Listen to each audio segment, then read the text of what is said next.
자다가 목에 낀 가래 때문에 숨을 못 쉴 것 같은 기분에 잠에서 깨신 적 있으신가요? 한 번 걸리면 지겹도록 재발되기 쉬운 기침, 가래. 가장 먼저 떠오르는 천연치료제. 생강을 많이들 떠올리실 텐데요. 그런데 이 생강차, 만들어 먹기 번거롭고 위산을 증가시키는 성분 때문에 위가 좋지 않은 분들은 먹기 거북할 수도 있어요. 위에 부담을 주지 않으면서 가볍게 기침 가래를 없앨 수 있는, 조금만 피곤해도 금방 재발되는 기침 가래를 과학적인 근거와 제가 직접 해결한 방법으로 빠르고 쉽게 설명해 드리겠습니다. 저도 하루 종일 목이 간질간질하고 심하면 한밤중에도 목에 끼어 있는 가래 때문에 기침으로 잠 못 이루는 날들이 많았는데요.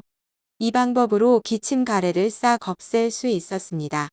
이 영상을 끝까지 보시면 여러분도 지긋지긋한 기침 가래 걱정 없애실 수 있으실 거예요. 먼저 기침과 가래가 왜 생기는지 알고 넘어가 볼게요. 기침은 우리 몸이 호흡기를 보호하기 위해 사용하는 일종의 방어 메커니즘입니다.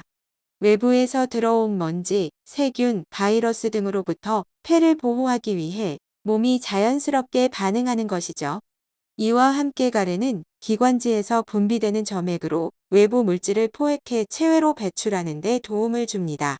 따라서 기침과 가래는 단순한 불편함이 아닌 우리 몸의 보호 시스템의 일환이라고 볼 수 있습니다. 기침과 가래는 옛날 사람들에게도 큰 골칫거리였다고 하는데요. 고대 이집트에서는 꿀과 허브를 이용해 기침을 완화하려 했고, 중세 유럽에서는 뜨거운 수프와 허브차가 기침 치료제로 사용되기도 했습니다. 기침과 가래를 치료하는 방법은 시대와 함께 진화해 왔습니다. 19세기 중반, 의료계에서는 기침을 치료하기 위해 코데인과 같은 아편, 유래 성분을 사용했습니다. 당시에는 효과적이었지만 중독성과 부작용 때문에 현대에서는 사용이 제한되고 있습니다.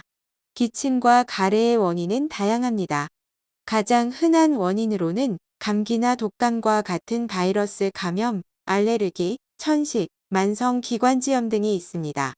또한 흡연은 가래를 증가시키는 주요 요인 중 하나로 꼽히며 공해나 먼지 등의 환경적 요인도 기침을 유발할 수 있습니다. 특히 만성 기침은 단순한 감기와는 다르게 더 심각한 질병의 징후일 수 있기 때문에 주의가 필요합니다. 기침과 가래가 며칠간 지속되거나 일시적인 불편함을 초래하는 경우에는 스스로 관리할 수 있지만 다음과 같은 상황에서는 병원을 방문하는 것이 좋습니다. 일반적인 감기나 독감은 보통 1에서 2주 안에 기침이 개선됩니다. 그러나 3주 이상 지속된다면 만성 질환일 가능성이 있으므로 병원에서 진단을 받아야 합니다. 기침과 함께 38도 이상의 고열이 있다면 폐렴이나 독감과 같은 심각한 감염의 신호일 수 있습니다.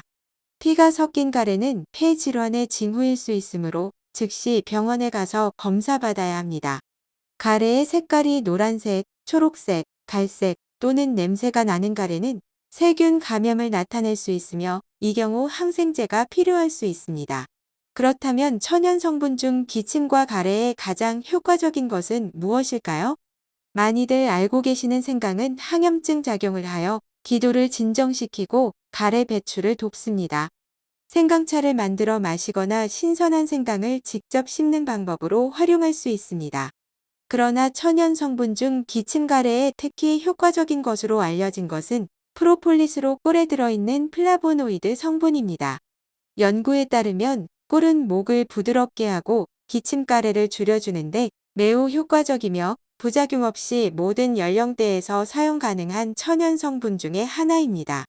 꿀은 항균 특성을 지니고 있어 목의 염증을 진정시키고 기침 반사를 줄이는 역할을 합니다. 그러나 제대로 효과를 보려면 꿀보다는 꿀에 포함된 플라보노이드의 양에 집중하셔야 합니다. 보통 꿀 500g 한 통에 들어있는 플라보노이드의 양이 10에서 20mg 정도입니다.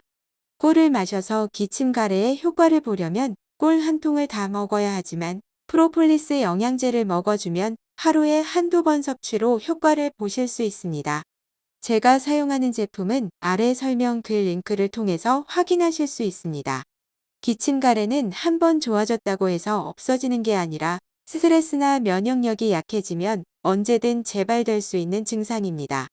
평소에 운동이나 식단 관리 잘 하시고 스트레스 잘 관리하시면서 건강한 하루 보내시길 바랍니다. 구독과 좋아요 한 번씩만 부탁드립니다. 저는 여러분들의 몸이 건강해진 모습을 기대하면서 다음 영상으로 찾아뵙겠습니다.